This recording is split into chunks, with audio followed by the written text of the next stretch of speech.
아까 말씀드렸죠. 미국의 개입 없이는 안 됩니다. 저 미국에 아까 비꼬는 사람들이 미국 언제 도와주냐? 미국에 뭐 그렇게 도와준다니만 오겠냐? 미국의 항공모함은 언제 오냐? 비꼬는 사람들에게 제가 정확히 답변 드립니다. 우리가 미국의 지원, 미국의 항공모함이 오도록 만들고자 노력을 하고자 합니다. 지금 우리 시청하시는 시청자분들이나 재난길이나 딱 깨놓고 내가 윤석열 대통령 덕분에 덕본 게 뭐 있습니까?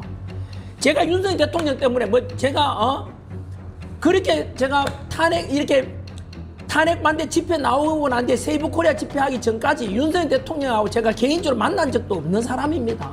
제가 무슨 덕을 받는 하지만 윤석열 대통령이 추구한 가치가 옳았다. 윤석열 대통령이 진짜 우리 대한민국 국민들과 청년들을 생각했다. 자유대한민국을 지키고자 하는 진정한 지도자다. 그런데 문제는 왜 이런 일이 발생했을까 생각해보니까 전부 다 부도덕한 사람들의 그 지도자 때문이라고 저는 생각해요. 첫 번째는 비상기업의 잘잘못을 따진다면 개인마다 평가는 다를 수 있겠지만 팩트만 말씀드리면 비상기업 승부 가장 잘못됐죠. 이거는. 그럼 윤석열 대통령이 자유로울 수 없습니다. 이에 대해서. 다음에 왜 그랬을까 따지면 그 와이프, 영부인 아닙니까? 어쨌든 칭호는요. 영부인의 범죄 사실이 있어가지고 어쨌든 특검 요청이 들어오니까 결국은 큰일 났다. 결국은 뭐 대통령 측에서도 마찬가지로 붙었어. 그 다음에 또 대통령 호소는 그랬죠. 그죠? 야당에서 또는 뭐 여소야대 때문에 혼란이 발생한다 그랬죠. 원래 이제 선거 그대로 나타난 거죠. 저는 누구 지지 반대를 넘어가지고 상식성을 말씀드리는 건데 부디 앞으로 정치 지도자 될 사람 이런 문제가 되풀이 되지 않으면 어떤 여당 야당 향후에 대통령이나 국회의원 될 사람들 중에 범죄자가 되거나 윤리적 문제상 지도자로 나오면 안 돼. 많이 놀랐었죠. 간밤에 저도 새벽까지 잠을 못 이뤘습니다. 오늘 수업 당장 할 수 있을까 걱정도 됐습니다.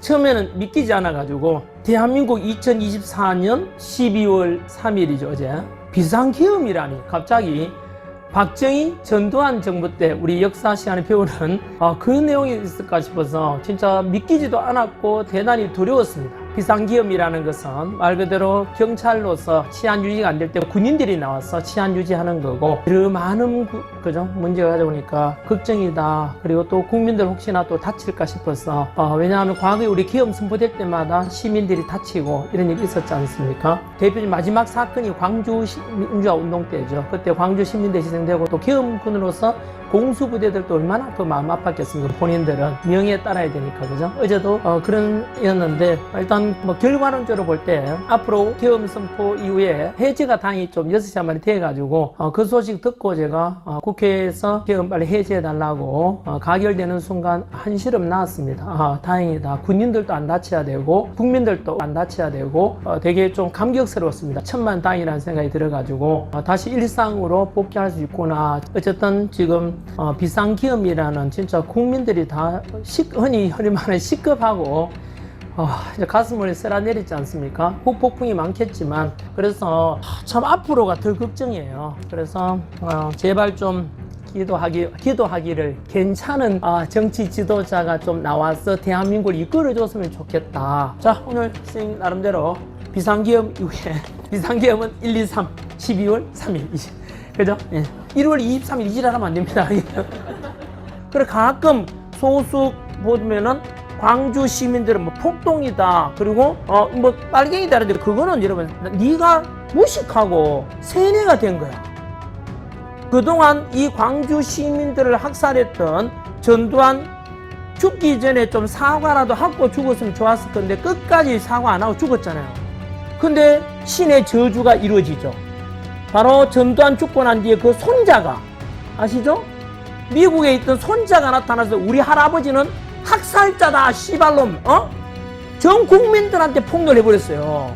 오늘은 길 위의 김대중 영화를 보고 왔습니다. 첫 번째 영화는요, DJ가 태어나서부터 1987 민주화 운동할 때까지의 어떤 역경을 다뤄놨거든요. 그 와중에 중간에 5번이나 죽을 고비를 넘기고 그리고 4번이나 국회 낙선하는 이런 이야기들을 주로 다뤄놔서 그래서 굉장히 보다 보면은 우리나라 굵직굵직한 현대사 이야기가 다 나와요. 45년 광복 그리고 6.25 전쟁 그리고 4.19 혁명 5.16 군사정변 삼성개헌 유신 그리고 5.18 민주화운동 1987까지 그래서 역사적으로 현대사에 큰 사건과 이분이 다 같이 함께 해왔으니까 굉장히 훌륭한 그리고 오직 국민과 그리고 민주화를 위해서 평생을 바쳐오셨으니까 참 훌륭한 분이지요. 이런 지도자가 우리 있다는 걸 늘 뿌듯하게 생각하고 자랑스러워해야 되지 않겠나 생각이 들고, 그래서 정치하는 분들 제발 DJ 정치 이런 걸 좀 배워가지고 본받아서